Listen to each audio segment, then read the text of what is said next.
sais qu'à l'époque, il y avait pas mal de... Enfin, pas mal, c'est relatif, mais il y avait quelques personnes qui étaient intéressées par mon Alpine R. Je pensais que je l'avais acheté pour la revendre. Bon, très honnêtement, c'est pour moi la plus belle voiture que j'ai eue.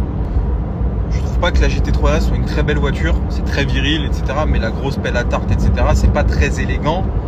Néanmoins, l'Alpine, c'est une voiture, je trouve c'est une œuvre d'art. Et pour être honnête, j'ai pas été conquis par l'auto. Alors, j'ai pas fait de circuit avec, mais j'arrive à me rendre compte assez vite des voitures qui vont me faire kiffer ou pas. Bon, voilà, ça fait pas un bruit extraordinaire. Il y a un petit bloc moteur 1,8 litre. C'est fabuleux, attention. Mais je trouve que ça manque un peu de virilité comme voiture. Pas tant dans l'esthétique, parce qu'en vrai, je blague quand je dis que c'est une voiture de messier. Mais en vrai, je sais pas, c'est pas très viril comme caisse. Ça me fout pas le barreau quand je la conduis cette caisse. Excusez-moi de parler comme ça. Une GT3 RS, c'est incroyable. Le bruit, l'atmosphère, le bruit de la boîte, le 4 litres qui prend en 9000, c'est fou. Ma M3 E92, quand je la prends, mais je prends un plaisir. Mais c'est une grande voiture, la M3 E92. Je vous le dis, les amis, c'est une grande voiture.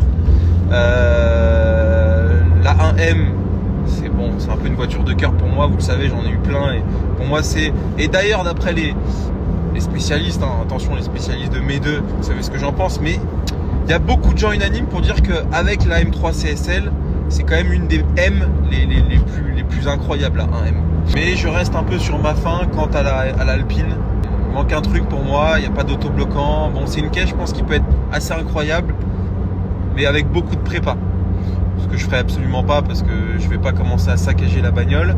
Mais voilà, je suis un peu sur ma faim et c'est quand même beaucoup d'argent immobilisé. Hein. Je vous rappelle, ça vaut 120 000 euros, 130 000. Donc les amis, je risque de m'en séparer. Donc appel à ceux ou celles qui veulent une Alpine. La config, les amis, c'est la plus belle Alpine R du marché, je vous le dis. Elle a 300 bornes, elle a de la TVA, bon bref, c'est un produit parfait. En vrai, je pourrais la garder, c'est pas... Mais je sais que je la roulerai jamais, la voiture. Parce que quand tu as une GT3 RS dans le garage, tu roules pas une Alpine R. C'est con, mais c'est vrai. J'ai pas assez d'argent pour me dire, vas-y, je la garde. Un jour, ça prendra de la valeur. Non, pas du tout, tu vois. Je pense la mettre à 129,9. Attention, les amis, j'ai mis 1 an et demi à la recevoir, cette voiture. Et puis, en vrai, l'Alpine, je me suis aussi dit un truc, c'est que si vraiment ça me manque, je me